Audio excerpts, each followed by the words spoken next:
एक average adult human की body में तकरीबन 5.5 लीटर ब्लड होता है।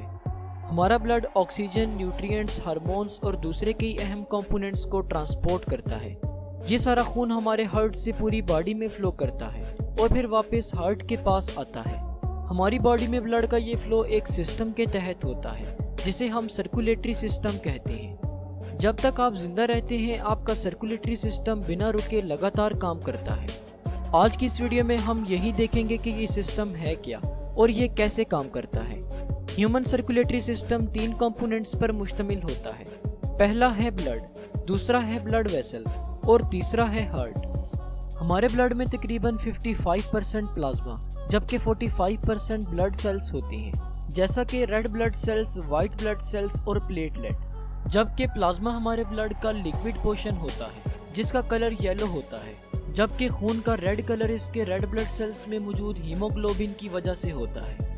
ब्लड का मेन काम हमारे जिस्म के हर हिस्से को ऑक्सीजन और न्यूट्रिएंट्स पहुंचाना होता है।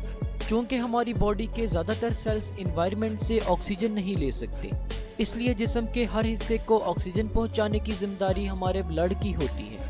हमारी ब्लड वेसल्स इस ब्लड को पूरे जिस्म में सप्लाई करने का काम करती हैं। वो ब्लड वेसल्स जो ब्लड को हार्ट से बॉडी की तरफ लेकर जाती हैं उन्हें आर्टरीज कहा जाता है, जबकि वो ब्लड वेसल्स जो ब्लड को पूरी बॉडी से वापस हार्ट की तरफ लेकर आती हैं उन्हें वेन्स कहा जाता है। हमारी आर्टरीज फर्दर ब्रांचेस में डिवाइड होती हैं जिन्हें आर्टेरियोल्स कहते हैं और ये फर्दर डिवाइड करती हुई कैपिलरीज बना देती हैं।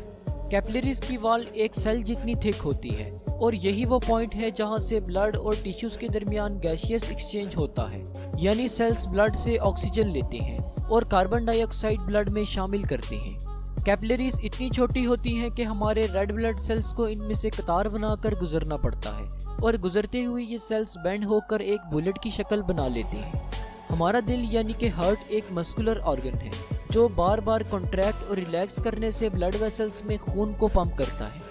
परिंदों और दूसरे मैमल्स की तरह इंसान का दिल भी 4 खानों यानी चैम्बर्स पर मुश्तमिल है।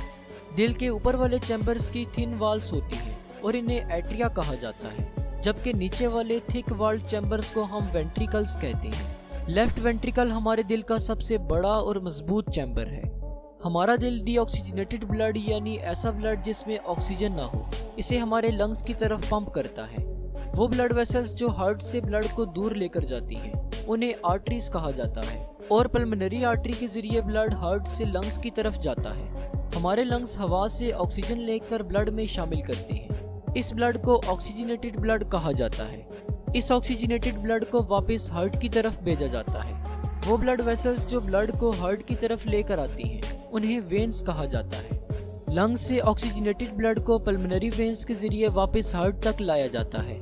इस पूरी सर्कुलेशन जिसमें डीऑक्सीजनेटेड ब्लड को लंग्स और फिर वहां से ऑक्सीजनेटेड ब्लड को वापस हार्ट तक लाया जाता है, इसे पल्मोनरी सर्कुलेशन कहते हैं। हमारा हार्ट इस ऑक्सीजनेटेड ब्लड को पूरी बॉडी में पंप करता है और ये ब्लड मुख्तलिफ आर्टरीज की मदद से हर हिस्से तक पहुंचता है। जैसा कि कैरोटिड आर्टरी हमारे ब्रेन को ब्लड सप्लाई करती है, जबकि हार्ट को कोरोनरी आर्टरी और इसी तरह किडनी को रीनल आर्टरीज ब्लड सप्लाई करती हैं।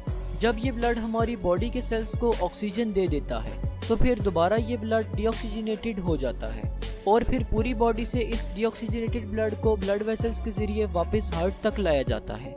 इन ब्लड वेसल्स को वेन्स कहा जाता है।